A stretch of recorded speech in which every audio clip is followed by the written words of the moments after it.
नमस्ते बच्चों, मैं आज आपको आधुनिक भारतीय इतिहास में अखिल भारतीय सेवाएं जिनको हम ICS कहते हैं उनका इतिहास समझाने या बताने जा रहा हूँ। यह मूलतः अंग्रेज़ों की प्रशासनिक रणनीति का एक भाग था।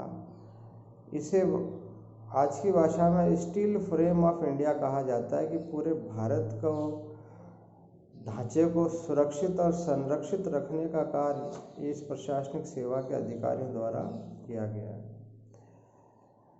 इस प्रशासनिक सेवा की शुरुआत 1786 में तत्कालीन गवर्नर जनरल लॉर्ड कॉर्नवालिस ने लागू की थी, प्रारंभ की थी। उन्होंने केंद्रीय प्रशासनिक सेवा को दो भागों में बांटा। पहला कॉन्विनेटेड और दूसरा नॉन कॉन्विनेटेड। कॉन्विनेटेड से मतलब उच्च श्रेणी, उच्चतम श्रेणी के प्रशासनिक अधिकारी, और नॉन कॉन्विनेटेड का मतलब उसकी सहायता के हिसाब से उसकी सहायक के रूप में कार्य करने वाले अधिकारी। 1861 में सिविल सर्विसेज एक्ट पारित किया गया। इस एक्ट के अनुसार जो भी उच्च सेवा के अधिकारी थे उनका नाम बदलकर इंडियन सिविल सर्विसेज में परिवर्तित कर दिया गया, इंडियन सिविल सर्विसेज। और जो नॉन कॉन्विनेटेड सेवाएं थी उनके अधिकारियों का नाम बदलकर मर्केंटाइल सर्विसेज के नाम से उनको लागू किया गया।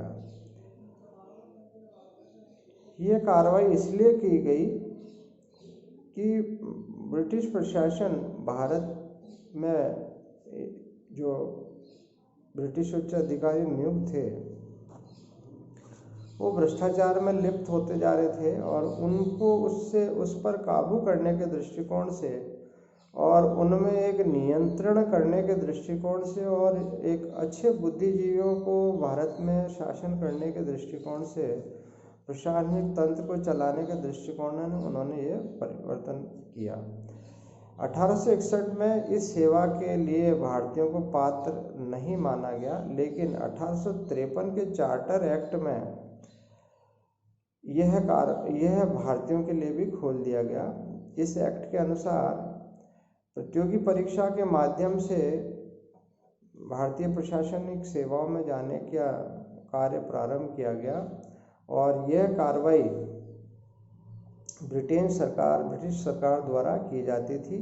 इसमें दो प्रकार के प्रश्न पत्र होते थे, जिन्हें हम कंपलसरी या मतलब अनिवार्य प्रश्न कहलाते थे। प्रश्न पत्र ये लैटिन और ग्रीक भाषा में होते थे, जो यूरोप की क्लासिकल लैंग्वेज में जिनको माना जाता है। प्रशासनिक सेवाओं की जो उम्र थी वो निश्चित कर दी गई थी, लेकिन धीरे धीरे वो ऊंचे से नीचे मतलब हायर से लोअर की तरफ होती गई। उदाहरण के लिए 1859 में 23 साल की उम्र तक व्यक्ति इस ICS का एग्ज़ाम दे सकता था। 1860 में इसकी उम्र घटाकर 22 साल कर दी गई। 1861 में ये उम्र 21 साल कर दी गई कि भाई इससे ऊपर का व्यक्ति ICS का एग्ज़ाम नहीं दे पाएगा, और 1870 में 19 साल तक की ही उम्र कर दी गई। ये उम्र घटाने के पीछे अंग्रेज़ों का जो मूल उद्देश्य वो था कि भारतीय इस सेवा में बिल्कुल ना आ पाए, क्योंकि 1853 के एक्ट में उन्होंने भारतीयों के लिए ये सेवा खोल तो दी थी, लेकिन उनकी कतई मंशा नहीं थी कि भारतीय कोई भी इस सेवा में आए। और उस दृष्टिकोण से इन्होंने जो परीक्षा का केंद्र था वो भी लंदन में ही रखा। भारत में उन्होंने कभी भी आयोजित नहीं की। लेकिन पहला जो ICS अधिकारी बना वो 1863 में सत्येंद्र नाथ टैगोर रखा। बस आज इतना ही, धन्यवाद।